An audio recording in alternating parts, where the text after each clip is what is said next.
Contoh yang umum, seorang pasien akan mendapatkan pemeriksaan yang aman apabila dokter menjalankan etika profesi.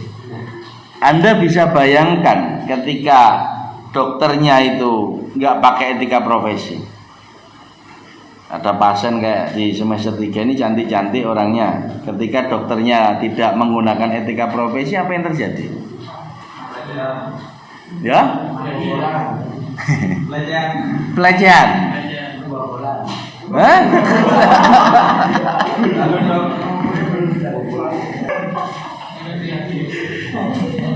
Ya. Karena etika profesi juga bertujuan untuk meningkatkan kualitas suatu profesi. Kalau dokternya tidak memakai profesi, bisa jadi itu di luar konteksnya dia. Ada yang malpraktek, tapi arek-arek pikirannya Victor itu nih. Ono sing kebobolan. Ada yang pelecehan seksual atau apa gitu ya.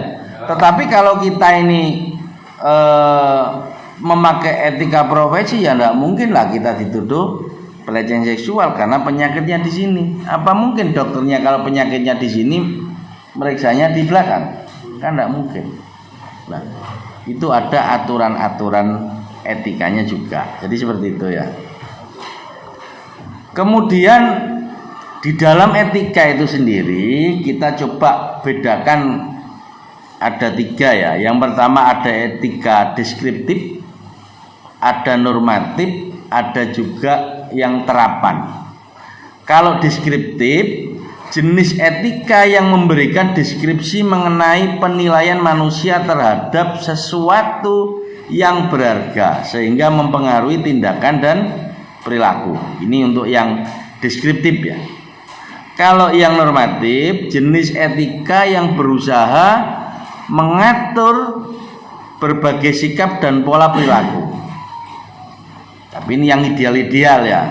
Fungsinya memberi penilaian dan norma atas setiap keputusan dalam melakukan tindakan.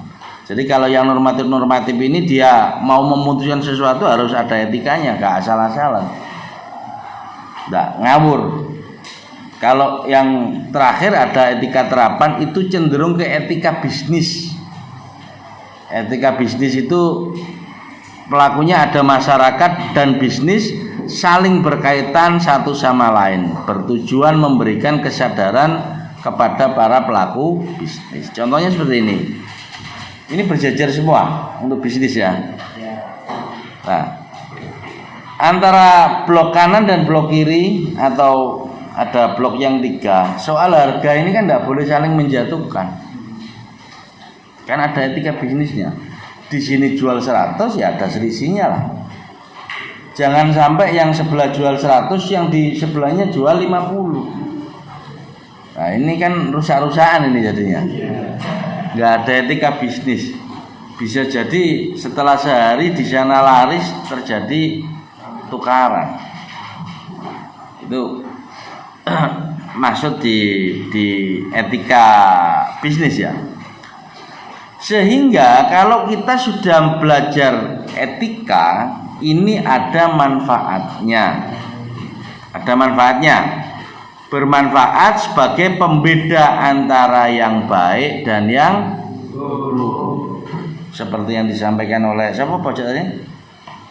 Siapa? Lisa. Arisa.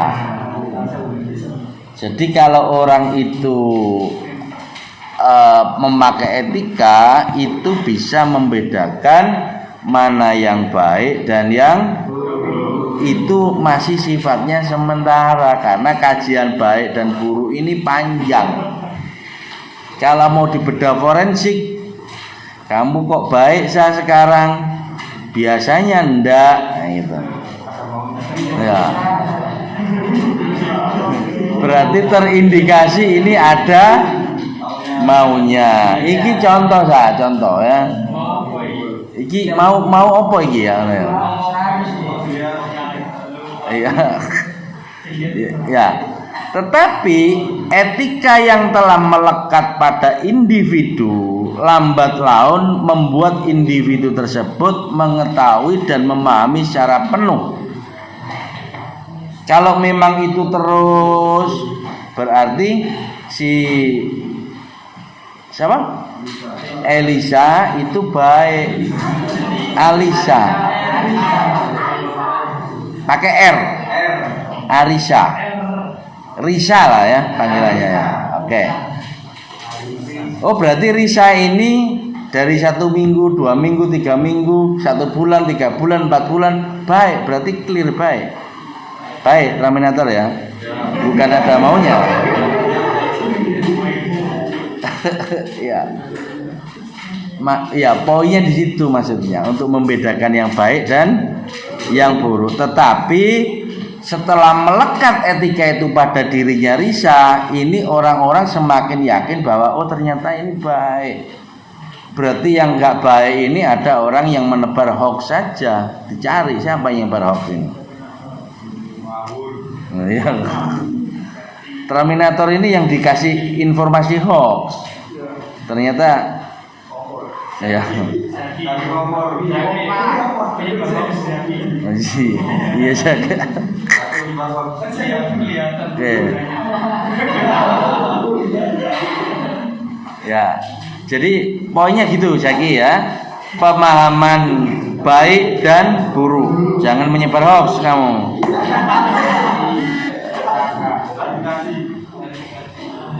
Nah, sekarang ada etika, ada kode etik. Sama enggak itu? Ya, sama tidak? Enggak sama. Apa alasannya?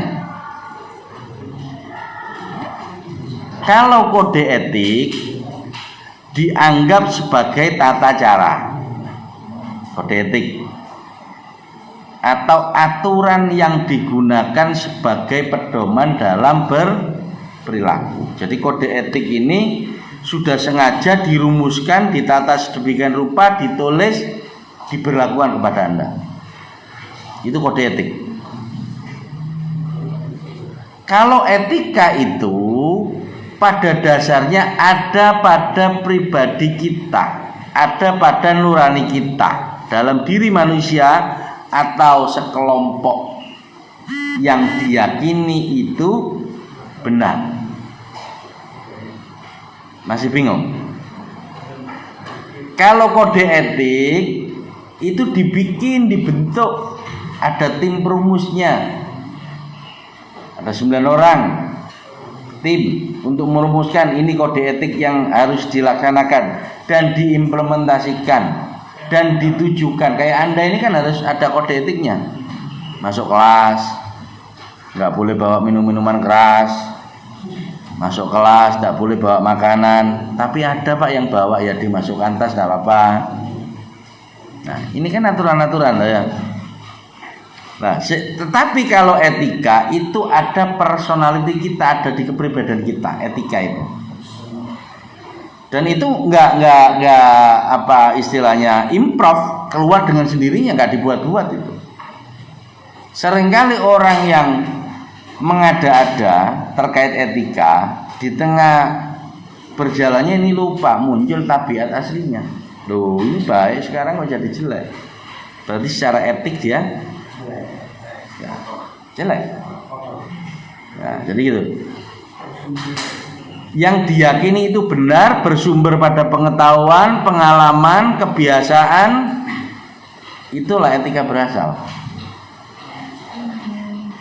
Ya, bisa dipahami teman-teman? Bisa dipahami ya?